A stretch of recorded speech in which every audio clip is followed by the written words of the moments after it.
உடம்பு பாத்துக்கோங்க, பாட்டியும் பத்திரமா பாத்துக்கோங்க. போலமா காவேரி? சொல்லி சரிப்பா, கவலைப்படாதீங்க. நான் கண்டிப்பா அவரை இங்க கூட்டிட்டு வந்துருவேன். நம்புங்க.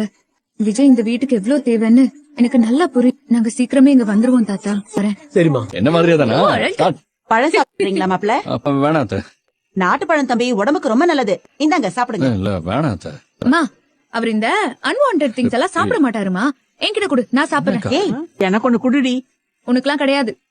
சுகரை வச்சுட்டு பழம் வர சாப்பிடுவியா? ஏண்டி பழம் சாப்பிடறதுக்கு கூடவா தடை போடுவேன்? தினம் எங்களுக்கு தெரியாம எப்படி நீ ஸ்வீட்ஸ் அள்ளி அள்ளி சாப்பிட்டுட்டு இருக்க? இப்போ எங்க கண் முன்னாடி பண்றதையாவது நாங்க தடுத்துக்கிறோம். உன்னை விட்டு வைக்க மாட்டோம் போல இருக்கே. சாப்பிடணும். வலியக்கா போன் பண்ணிட்டே இருக்காங்க, நீ போனே எடுக்க மாட்டேங்கிறியாமே. அவங்க ஹஸ்பண்ட் தான் லைன்ல இருக்காங்க, பேசு. சொல்லுங்க தம்பி. அப்படியா?